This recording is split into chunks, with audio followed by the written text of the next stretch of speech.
this just in, it appears that Donald Trump has picked his Treasury Secretary. It's Steve Mnuchin.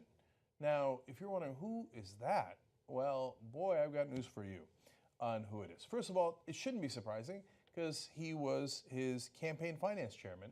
In other words, here's a guy who raised money for Donald Trump.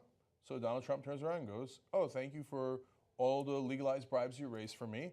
Now, in return, you get a cabinet post and a super important one, Treasury Secretary.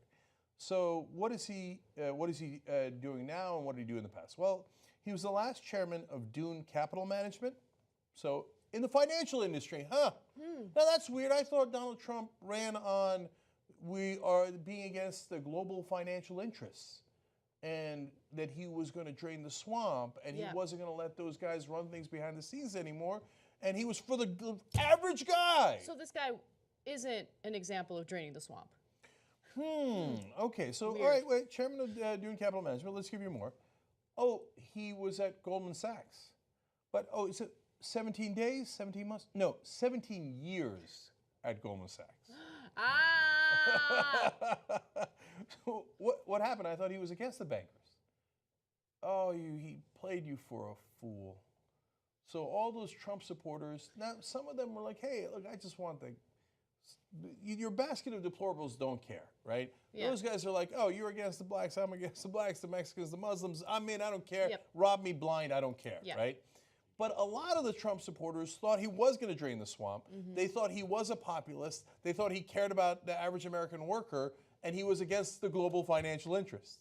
Yeah. He just let them take over the House. I'm not even done yet. This guy also co-founded an entire bank. He co-founded One West Bank Group, but you're going to love the last one. Here's the other place that he worked at. Soros Fund Management. Oh my God. It just keeps getting better and better. It just keeps getting better and better. You guys are such suckers, you Trump voters. What did I tell you?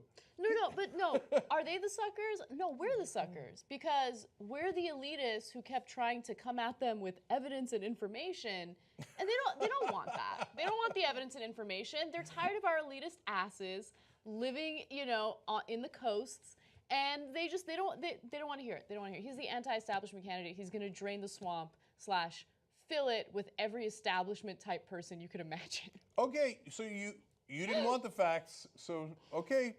Just sit there. You know what you should do? You know how I always say that like the apes, they do this and they offer up their hands like this to the alpha male?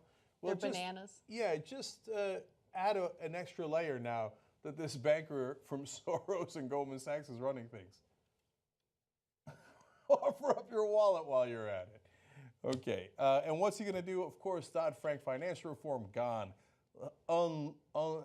Release the Kraken. They're going to get rid of the regulations. There's no more cops on the street, at least on Wall Street, okay? Let the robbers go wild.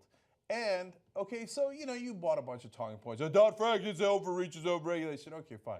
So what's the other thing he's going to do? He told CNBC in August, this new Treasury Secretary now, we are very focused on lowering business taxes, making sure that U.S. corporations are competitive around the world, that's their code words, bringing back cash from all around the world that's sitting offshore, and I think the American public is focused on that. So they bring the cash from abroad. They're supposed to pay 35%. Some of the Republican proposals had that cash abroad tax rate down to 5%. Oh, yeah, okay. Highway robbery. When they don't pay the taxes, you do.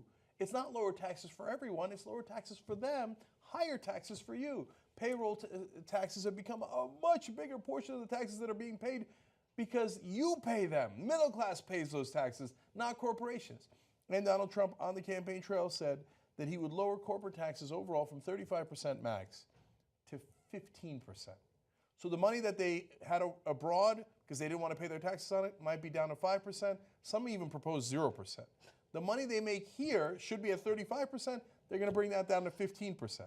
Let the good times roll. Let the good times roll. Let's do it. Let's do it. Let's go for it. I'm ready. I'm ready. Okay? Because here's the reality. There's a silver lining to all of this. And if things play out the way that we expect them to play out, again, this could hopefully be a teachable moment. And that's not to say like, oh yeah, I hope that rural America is punished for their actions. No, I'm hoping, I'm praying, even though I'm not religious, that I'm wrong. I'm wrong. I don't want him to fail. I don't want the economy to collapse. I wish that he had a successful presidency where the country is prosperous and everyone benefits from his policies. I don't think that's going to happen. And if things play out the way I predict, I hope, for the love of God, we actually value evidence and information instead of stupid fake news stories on Facebook that reinforce our biases. I don't know. I'm hoping we learn from this. Well, so one fact is in. If you thought he was not on the banker's side and he was going to protect you from the financial industry, well, you were wrong. So he just put in a giant banker who worked with George Soros. So now, on the other hand, I know that a lot of you will still be convinced, no, it's a secret genius move, three-dimensional chess. Us Democrats heard about three-dimensional chess in the one Obama was playing. And that turned out to be totally full of crap. And believe me, same thing for Trump. Believe me, totally full of crap. And you will see. And look, why are we against the Wall Street bankers getting these insanely low tax rates? One, because you're going to have to make up the difference and pay the tax. Second of all, they're going to destroy the deficit. All this time, you said you care about the debt and the deficit. This will explode the debt and the deficit. And again, we could be wrong, but we'll see it play out. And we'll give you the facts. If you want to ignore the facts, that's fine. But the reality is Bill Clinton left a giant surplus for George W. Bush, and he turned it into trillions of dollars of deficits. Now, Trump is going to do that, but on steroids. And at some point, there's a price to pay for that economically. So they will create a bubble, and the more they take risks with your money, depositor money, at some point, those risks will blow up on them just like they did in 2008 after 8 years of Republican rule. But since this is on steroids, it's likely to happen on a shorter time frame. So buckle up. And even if you're a Trump supporter, now that this guy's in charge, brace for impact. You want the same old mainstream media stuff? Hell no! I hear you, brother. That's why we got a whole new show on the Young Turks called Aggressive Progressive. Members get the whole show. Do it now. TYTnetwork.com/join.